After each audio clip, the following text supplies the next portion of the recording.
Bonjour tout le monde, bienvenue au Top Études. Dans cette vidéo, on va voir des spécificités de l'audit interne.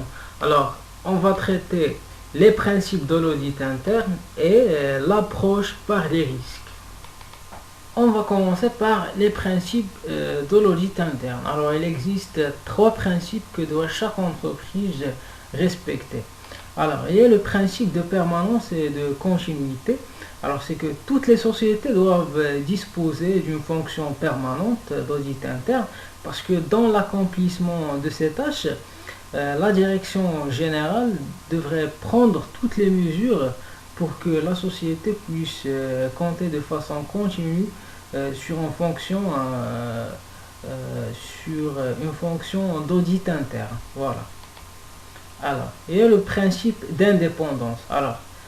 La fonction d'audit interne de la société doit être indépendante des activités auditées et également des processus de contrôle de premier niveau.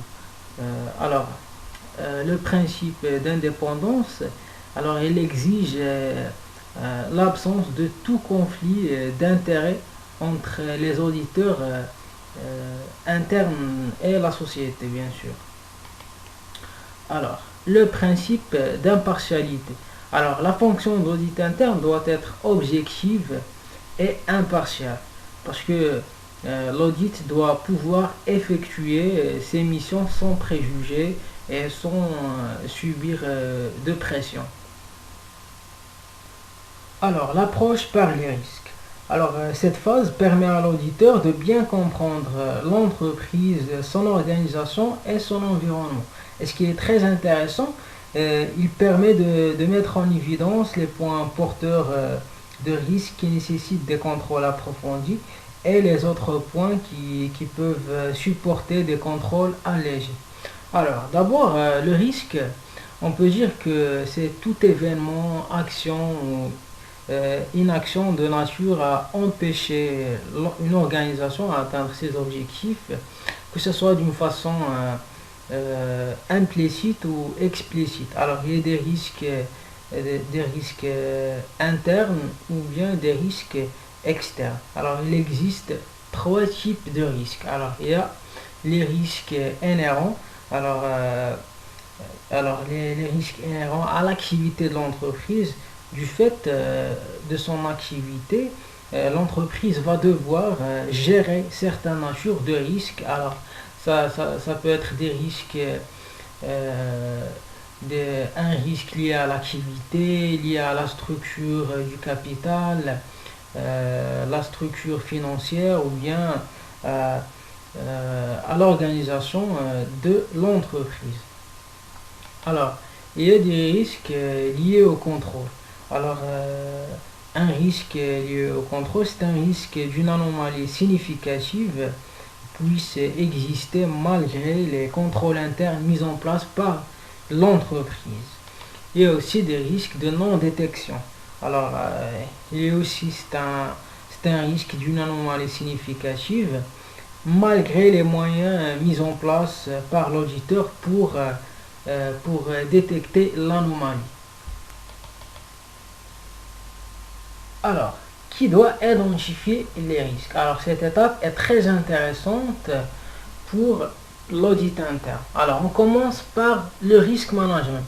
Le risque management, c'est celui qui prépare le terrain pour l'auditeur interne par l'identification des risques et aussi par la proposition des recommandations pour gérer certains risques ou bien des anomalies significatives.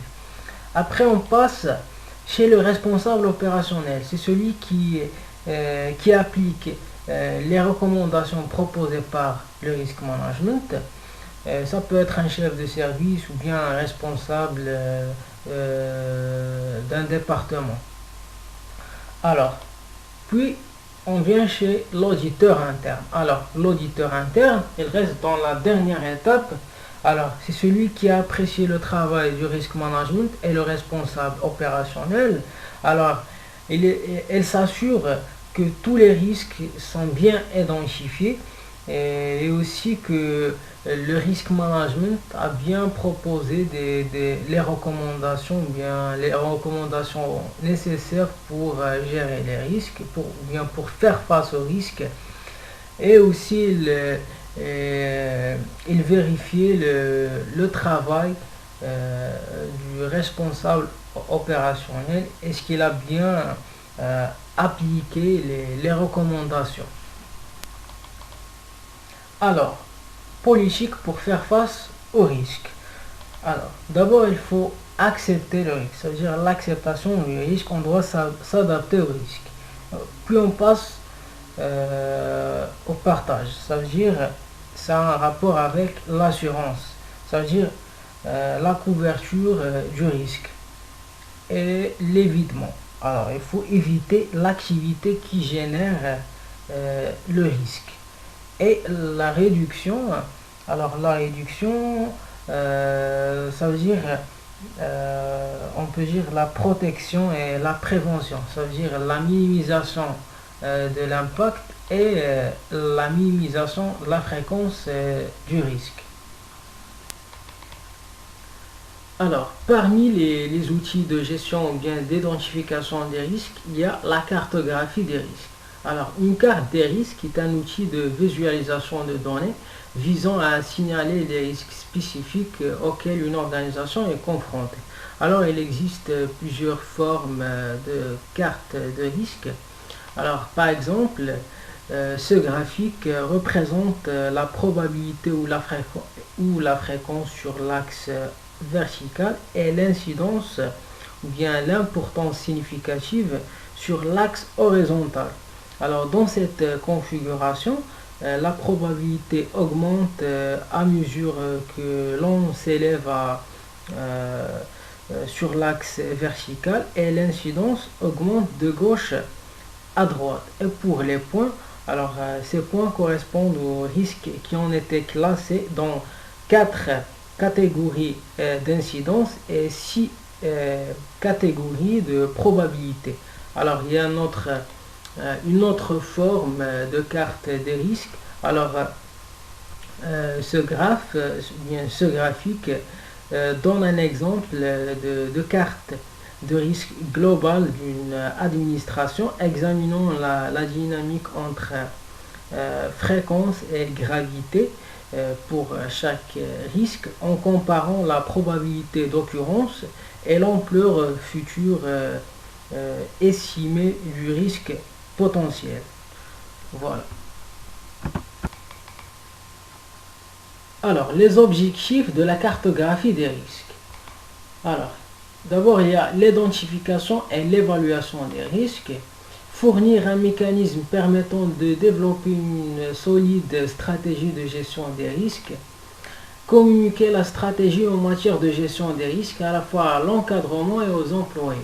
Alors, l'objectif principal de la cartographie des risques, c'est l'identification et l'évaluation des risques qui permet à l'entreprise d'avoir une idée générale ou bien une vision sur les anomalies significatives de chaque activité de l'entreprise, et aussi il permet d'informer les responsables et aussi les employés sur la stratégie que va suivre l'entreprise pour faire face à ces risques.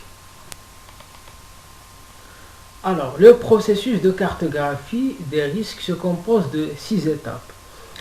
Alors, on commence toujours par l'identification des risques. Alors, ça veut dire qu'il faut identifier les domaines à risque.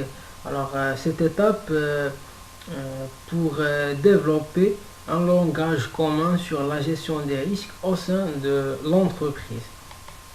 Après, on passe à l'étape de la compréhension des risques.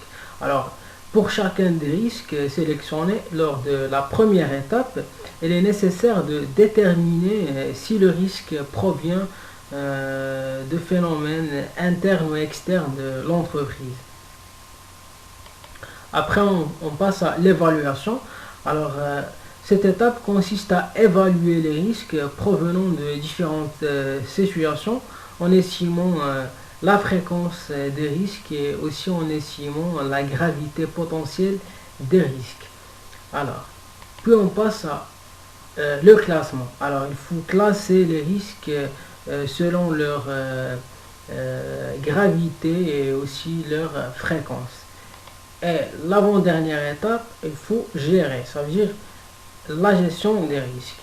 Alors, cette étape importante, il implique de décider de la façon dont les risques les plus conséquents seront gérés en tenant compte de la relation risque-rendement, de la corrélation avec les autres risques, de la cohérence avec la stratégie de l'administration et de son niveau de tolérance au risque. Alors, cette étape, comme j'ai dit, est très intéressante et importante. Il permet de parvenir à un bon équilibre entre l'application des techniques de gestion des risques et le suivi des principaux indicateurs de risque au sein de l'entreprise.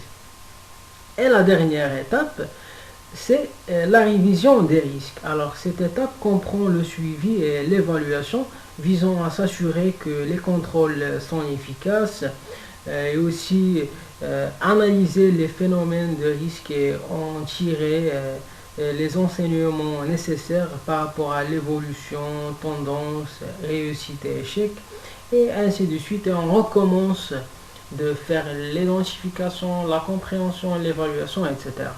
Voilà. Alors, la prochaine vidéo du cours d'audit interne, alors on va commencer la présentation du contrôle interne. Alors, ce chapitre, on va le répartir en trois parties. Alors, la première partie, ça va concerner des généralités sur le contrôle interne. La deuxième partie, les composantes du contrôle interne. Et la troisième partie, on va voir les acteurs du contrôle interne. Merci.